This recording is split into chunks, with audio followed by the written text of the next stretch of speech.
Hey guys, wanted to chat a little bit and show you some specimens of obsidian and opal.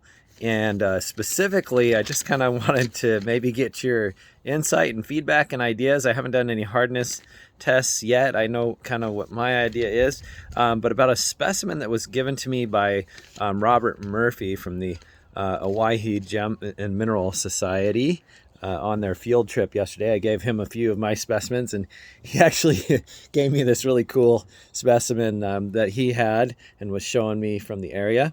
And so I wanted to compare it to a number of different things. And the reason, Robert, if you're watching this, the reason I kind of wanted to go through this comparison is Robert suggested that this specimen, he thought that it might be opal. And I think he mentioned he thought it might be opalized wood. I don't think so. And I want to compare it to several opal specimens and several opalized wood specimens from the same area. And you can share your thoughts in response. Robert, if you're watching this, or anybody else who watches this and has their own ideas. And here, let me Okay, so this is the amazing specimen that Robert gave me from the area. And it's beautiful, just beautiful color and shine. And he suggested opal and petrified wood. And forgive me, Robert, if that isn't correct, but that's what I remember during our conversation. I don't think so. I actually think that this is obsidian. And in that area, I had not seen pieces of obsidian like this. Mostly the obsidian that I'd seen in that area are the opalites, or not the opalites, but the obsidianites that occurred there, also known as apache tears, and they eroded out of pearlite. And they're very bountiful in the area. So looking at the luster here, it's kind of sunset, so I thought this is a good time. You can kind of see the shine, the luster, kind of the fractures, how this piece fractured there. You got conchoidal fractures there, okay, which is indication of obsidian. I personally had not come across any pieces of obsidian like this, but I'm going to show you some opal from the area. I'm going to show you a lot of different types of opal. So number one, this is the most prevalent look of opalized wood from the area. Okay, this is really a deep, rich, colorful wood. The luster isn't quite as strong as this example here that Robert had provided. So that's one example of opalized wood. Here's the most incredible opal wood specimen, not the largest, but the most incredible looking opal wood specimen I've seen come out of the area. The luster is very high on this. It's got this unusual shine on the ends of it. My son always makes fun of me because he found this sitting between my feet. He says, "I can't believe, Dad, you didn't see this." Just a really amazing opalized wood specimen from the area, just really rich colors. But you can really see the defined cellular structure of the wood itself that's been replaced by the opal completely.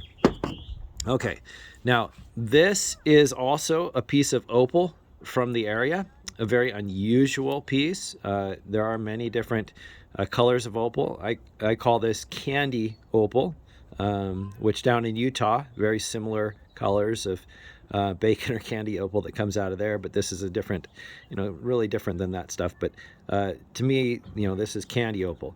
Pretty good luster, not quite as shiny as that example.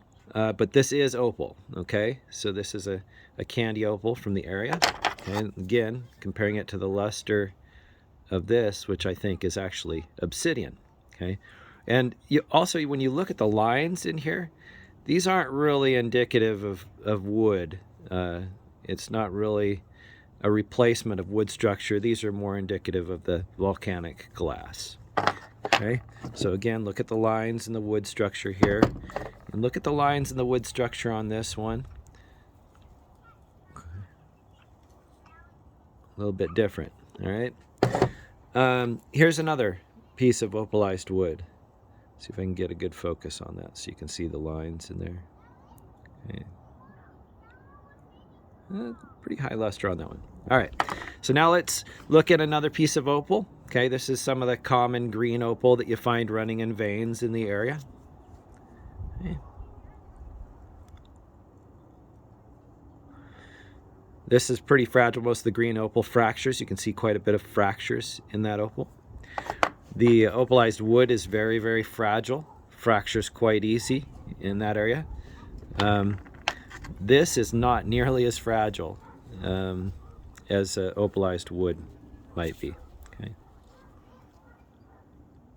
Now, obsidian and opal are not that far off in hardness. Probably looking at, pretty close. I think obsidian is I want to say a 6, 5.5 to 6 on the Mohs scale, and I think that opal is right around 5.5 to 6 as well. Here are some of the obsidianites. Okay, so these are apache tears that come from the same area, very close to where Robert said that he found this. Okay. Now, I'm using these as an example to show you the luster of the obsidian. These aren't actually fractured. These are obsidianites that have these interesting forms. It's kind of what they're known for, the apache tears. And these have been polished by the wind and the sand naturally in the area.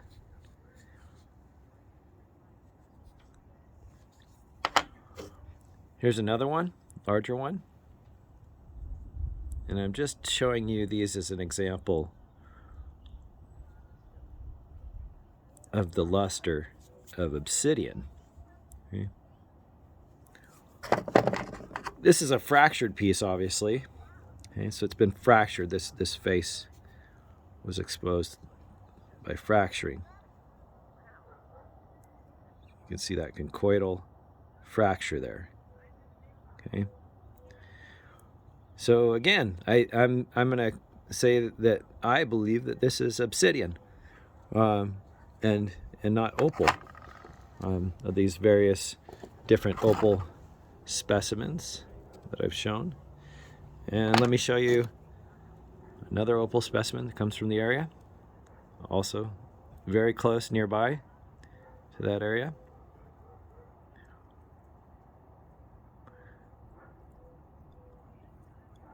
This is opal. You see the crazing, and a lot of this crazing will show up once the opal starts to dry. A lot of these fracture lines in this crazing wasn't apparent when it was first obtained, but this comes out of hard rock, and so the shock waves that come from hard rock mining generally will create these fractures that eventually end up showing up as crazing. So that's opal. Very high luster on this because it was freshly fractured and broken out. This piece here also was freshly fractured and broken out, but this is opalized wood, so not quite as high luster as this pure silica gel that formed into this opal here. So what are your thoughts? I'm calling it as obsidian, and quite an unusual piece for the area, as far as my explorations so far.